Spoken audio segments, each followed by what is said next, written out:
Atenção! Começa agora uma teleaula de matemática do ensino médio. Você vai assistir a teleaula de número 66. Bons estudos!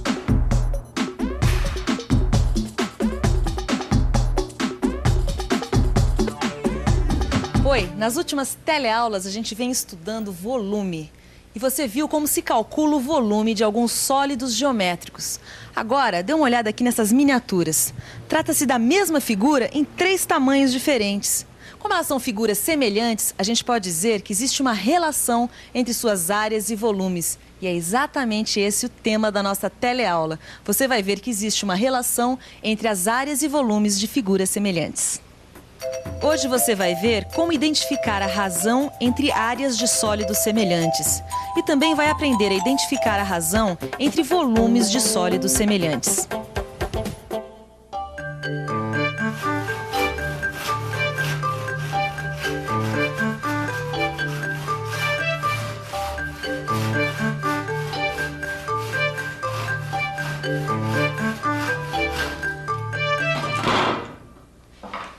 Puxa, estão perfeitas essas miniaturas, hein? É incrível como elas são mesmo cópias fiéis umas das outras. É, só que agora chegou a hora de dar o preço. E eu tô na maior confusão. Ué, por quê? Ah, uma coisa eu já sei. O preço deve ser proporcional ao volume de material gasto na confecção. Ué, mas isso aí é óbvio, né? O preço sempre varia de acordo com o material empregado. Pois é, aí que está o problema. Eu só sei uma coisa. Quanto custou essa aqui, ó? A pequenininha. Ela tá me saindo a preço de custo o equivalente a R$5. Eu quero saber como calcular o preço das outras duas. Ah, isso não tem segredo, Zeca. Basta a gente conhecer a relação entre os volumes das peças que o problema será resolvido. E como que a gente faz isso? Como que a gente faz essa relação? Calma que a gente já chega lá. Mas antes disso, vamos estudar melhor o cubo. Assim a gente pode entender a relação que existe entre as áreas e volumes dos sólidos. Olha só, este aqui é um cubo mágico. Ele é um quebra-cabeça. Mas infelizmente não é para resolver este quebra-cabeça que ele está aqui. Nós estamos com este cubo mágico para entender melhor a relação entre as áreas e volumes. Para isso, vamos conhecer o cubo e as suas medidas. Observe.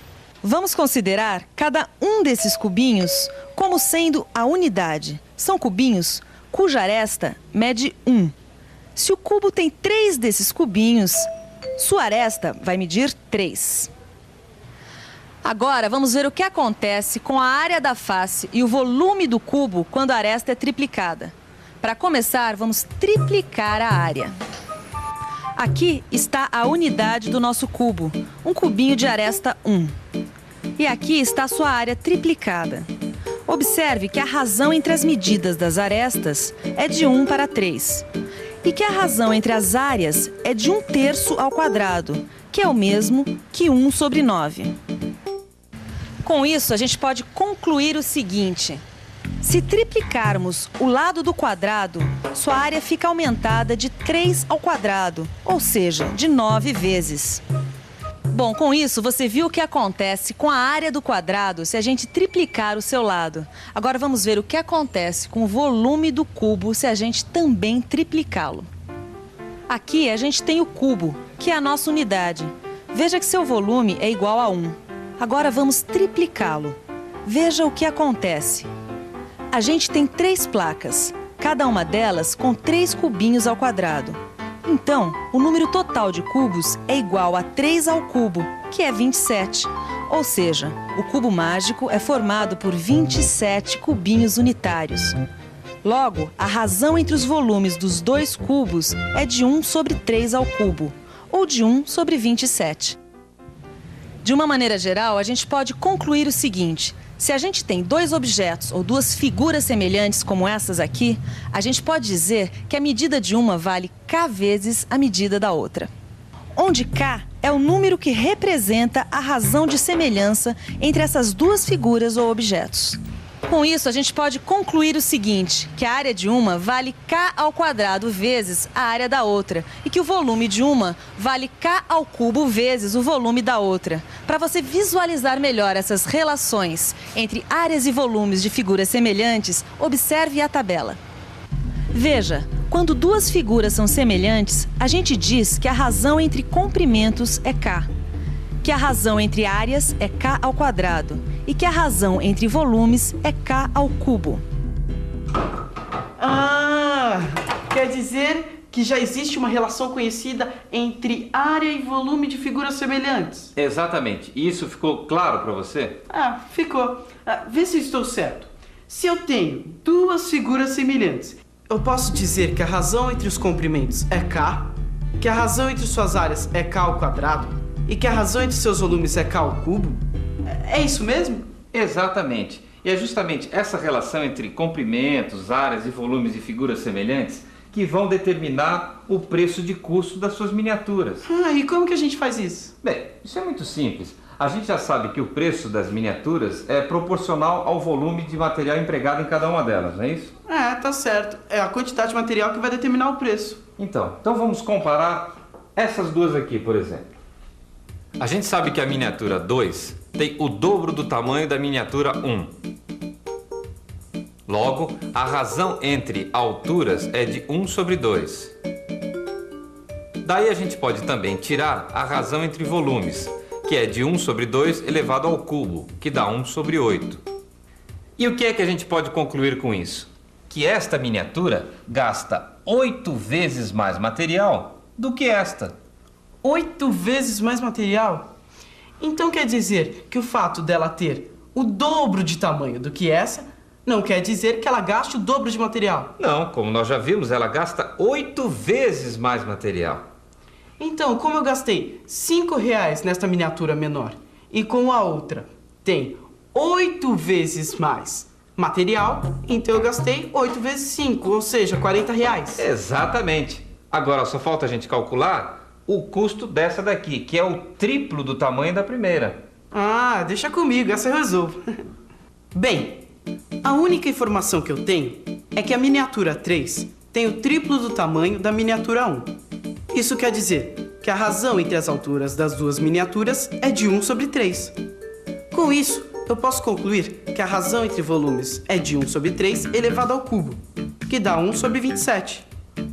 Quer dizer que essa miniatura gasta 27 vezes mais material que essa outra. Ou seja, seu preço de custo vale 27 vezes R$5, que dá 135, que é o seu preço unitário. Matei, hein? Matou mesmo, hein, Zeca?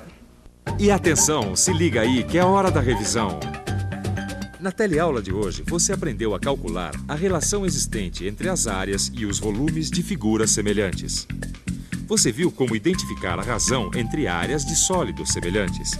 E também aprendeu a identificar a razão entre volumes de sólidos semelhantes.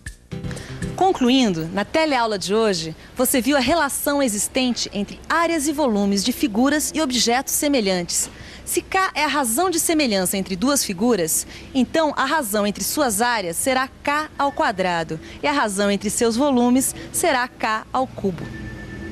Olá! Antes de acabar esta teleaula, nós queríamos falar sobre um assunto que afeta a todos nós: a água. Quase nunca nós pensamos como a água que consumimos chega até a nossa casa, ou mesmo o que acontece com ela quando sai das nossas casas. Mas a verdade é que ela percorre um longo caminho até chegar às nossas torneiras. E se não cuidarmos bem desse líquido essencial à vida, ele pode em breve sumir das nossas casas. Para um brasileiro, a ideia de que a água pode acabar parece absurda. Afinal de contas, o Brasil possui uma quantidade de água doce em seus rios que é a maior entre todos os países do mundo. Mas mesmo com toda essa água, nós sabemos que existem grandes regiões e muita gente sem acesso à água aqui no Brasil. Isso acontece porque a distribuição de água não é bem feita. Isso faz com que grande parte da água tratada e pronta para o consumo seja perdida ou desviada. Outra coisa que dificulta o acesso à água é o problema com o esgoto doméstico, que não é coletado corretamente na maior parte das grandes cidades brasileiras. Ou seja, a grande maioria do esgoto doméstico produzido vai direto para os mares, rios e represas. Isso quer dizer que estamos poluindo com esgoto doméstico não tratado as fontes da água que bebemos. Como consequência, o tratamento para se obter água potável fica cada vez mais difícil. É fundamental que todos cobrem maior eficiência na distribuição de água e mais ações de saneamento básico por parte dos governos. Economizar água não é apenas uma maneira de gastar menos dinheiro, mas é a forma de ajudar a diminuir os problemas decorrentes da escassez de água. A água é um problema de todos nós. Vamos fazer a nossa parte?